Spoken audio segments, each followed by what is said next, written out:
తీరుతామని రేవంత్ రెడ్డి చెప్పారు. అందులో భాగంగా మొదటి దఫా రుణమాఫీకి ప్రభుత్వం సిద్ధమైంది. ఎల్లుండి రైతుల ఖాతాల్లో ₹1,00,000 పడబోతున్నాయి. మొదటి దఫాలో ₹1,00,000 వరకు రైతుల రుణం మాఫీ కాబోతోంది. బ్యాంకర్లకు చాలా స్పష్టమైన ఆదేశాలు వచ్చాయి. 18వ తారీఖున రైతుల ఖాతాల్లో ₹1,00,000 రుణమాఫీ సొమ్ము జమ కాబోతోంది. వాళ్ళ అప్పులో నుంచి ₹1,00,000 తొలగిపోతుంది. అయితే రైతు రుణమాఫీపై ముఖ్యమంత్రి రేవంత్ రెడ్డి కొంత క్లారిటీ ఇచ్చారు. రేషన్ కార్డు ఉంటేనే రుణమాఫీ నిబంధనపై స్పష్టత ఇచ్చారు. భూమి పాస్బుక్ ఆధారంగానే కుటుంబానికి ₹2,00,000 వరకు రుణమాఫీ జరుగుతుందని చెప్పారు. ఇంతవరకు రేషన్ కార్డు ఉంటేనే జరుగుతుందంట అనే వార్తలు కూడా వచ్చాయి. అయితే రేషన్ కార్డు ఉండాలా, పాస్బుక్ను ఆధారంగా తీసుకుంటున్నారనే విషయంపై కొంత స్పష్టత ఇచ్చారు. కేవలం కుటుంబాన్ని గుర్తించడానికి మాత్రమే రేషన్ కార్డు నిబంధన విధించామని చెప్తున్నారు. కలెక్టర్ల సదస్సులో ఈ విషయంపై అధికారులకు క్లారిటీ ఇచ్చారు రేవంత్ రెడ్డి. మా ప్రతినిధి మధుతో మాట్లాడదాం. మధు, రేషన్ కార్డు విషయంపై ఎటువంటి క్లారిటీ ఇచ్చారు? ఒకవేళ కుటుంబాన్ని గుర్తించడం కోసమే రేషన్ కార్డు అని అంటున్నారు. ఒకవేళ రేషన్ కార్డులో వ్యక్తికి ఎటువంటి పేరు లేకపోతే, ఎటువంటి రేషన్ కార్డు లేకపోతే అతనికి రుణమాఫీ వస్తుందా రాదా? ఆ రైతుకు రుణమాఫీ వస్తుందా రాదా?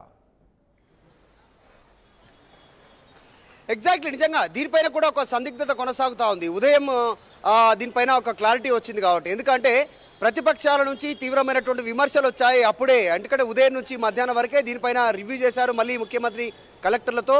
రేషన్ కార్డు ప్రామాణికం కాదు, కేవలం కుటుంబాన్ని ఒక యూనిట్గా గుర్తించడం వరకే. ఎందుకంటే సాధారణంగా రేషన్ కార్డులో కుటుంబ యజమాని అంటే మహిళ, తర్వాత భర్త, వారిపైన ఆధారపడ్డటువంటి కుటుంబ సభ్యులు, కొడుకు, కూతురు, వీరు ఆధారపడ్డటువంటి వాళ్ళు ఉంటారు. వారిని గుర్తించడానికి మాత్రమే రేషన్ కార్డు అన్నారు. రేషన్ కార్డు లేని వాళ్ళ పరిస్థితి ఏంటి అంటే, రేషన్ కార్డు అప్లై చేసుకున్న వాళ్ళు ఉంటారు, లేని వాళ్ళు ఉంటారు, రిజెక్ట్ అయిన వాళ్ళు ఉంటారు, ఆల్రెడీ రేషన్ కార్డు వచ్చి తీసివేతకు గురైనటువంటి వాళ్ళు ఉంటారు, రీసెంట్గా కొత్తగా అప్లై చేసుకున్నటువంటి వారు ఉంటారు రేషన్ కార్డుకి సంబంధించి. ఎందుకంటే గత ప్రభుత్వం రేషన్ కార్డు ఇష్యూను నిలిపివేసింది కొన్ని సంవత్సరాల వరకు. సో అందులో అర్హులు ఉంటారు. వీరందరినీ ఎలా అనేటువంటి ఒక గజిబిజి కన్ఫ్యూజన్కి క్లారిటీ ఇచ్చే ప్రయత్నం చేశారు రేవంత్ రెడ్డి. కేవలం ప్రామాణికం కాదు, అది కేవలం గుర్తింపు కోసమే రేషన్ కార్డు అన్నారు.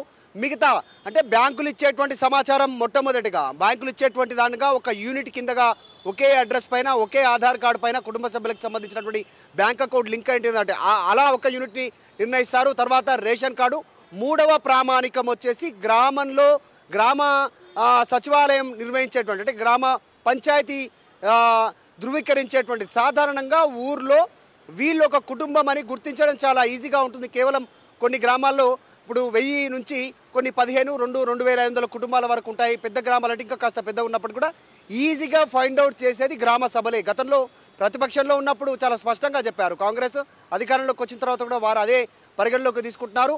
బ్యాంకర్లు ఇచ్చే సమాచారం, తర్వాత రేషన్ కార్డు, ఆధార్ కార్డు ద్వారా నిర్ణయించడం, తర్వాత నెక్స్ట్ గ్రామ సభ నిర్వహించడం. 3 ఆధారంగా ఒక యూనిట్ కింద ఎవరు ఒక కుటుంబ సభ్యులు, భార్య, భర్త, కుటుంబ సభ్యులు ఆధారపడ్డట్టుంటారు. ఒకవేళ అన్నదమ్ములు విడిపోయి సపరేట్గా వారి పేరు పైన కూడా పాస్బుక్లు ఉండి వారు సపరేట్గా రుణం తీసుకుంటే వారిది సపరేట్ యూనిట్ కాబట్టి, సో మొత్తానికి ప్రామాణికం కాదు, కుటుంబం ఒక యూనిట్గా గుర్తించడానికి మాత్రమే రేషన్ కార్డు అనేటువంటి క్లారిటీ ఇచ్చారు.